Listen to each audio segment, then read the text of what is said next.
ikirori wamureba kuri nimero cyangwa se ukandika muri comment. Ikindi kibazo Mr. Donat nta zindi bukoresha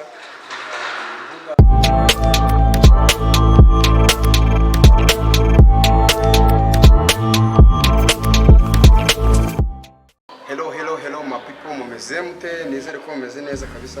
Uyu munsi nabazaniye umujene witwa Mr. Donat. Uyu mujene yari ibintu by'ibisigo bya hatari, ndagira ngo tugezeho impano ye tuyumve kabisa. Mashaka kunsigira se. Mugushe muko.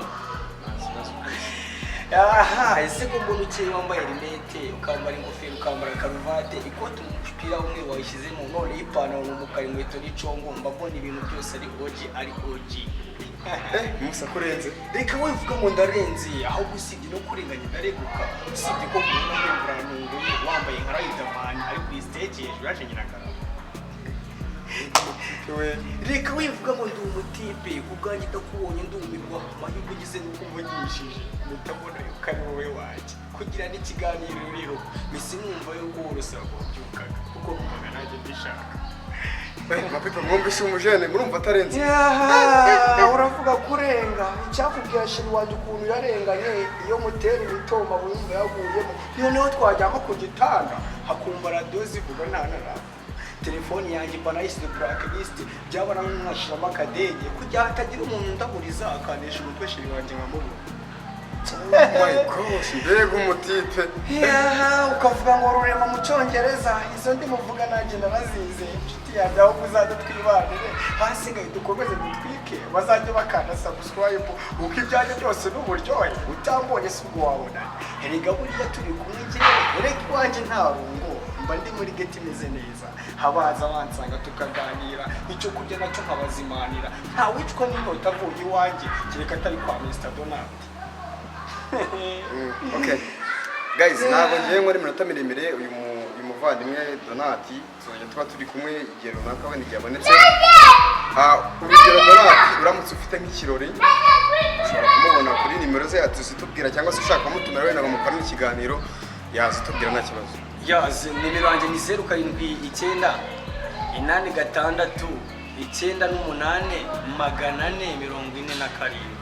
Iyo niyo namba yanjye Mr. Donat, umusizi gakondo, umutwika bagatuza, umushingira abakundanye, hasigaye ndi ukosha inka, kwambika abasazi ikote, ubukwe bugataha amahoro. Yewe sinaho nabifuje kubyara ngo nako, ibyo ni ibya mbere mu muco nari natojwe, kuko regane nabyo byiza, uza babanye barakundanye, nta cyatuma nababwira, kandi kadu yanjye biri ku mufuka, kofi yanjye ihora itinda, kuko konti yagisona buri munsi. Mujye mureka tubakorere iby'umunsi, hasi tubatwikire bishimye. Musi wambaye ikositimu n'agati, Donat Mr. Kahabu, aho wamaze guhomba, kuko niwe ukeneye kumufata neza, akakubwira byiza mu bakundanye. Erega muzajye mumamagara Mr. Donat, kuko muri abana bavutse mu mfura. Guys, Mr. Donat mwamfashe rero ufite ikirori wamureba kuri nimero cyangwa se ukandika muri comment. Mr. Donat nta zindi bukoresha uvuga nkoresha ntabwo nta zindi mbuga nkoresha ariko hari urubuga agiye gushyiraho kuri ino minsi bajya bamboneraho cyangwa batanu TikTok, YouTube.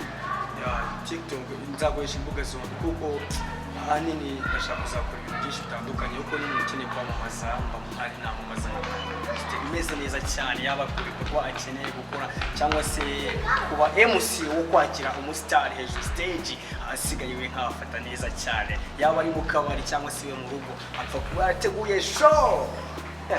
Guys, Mr. Donat arakoze cyane rero, ubwo mwabyumvishije, imana afite ni nyinshi, wamutumira magakorana ikiganiro, ibintu byose babishoboye.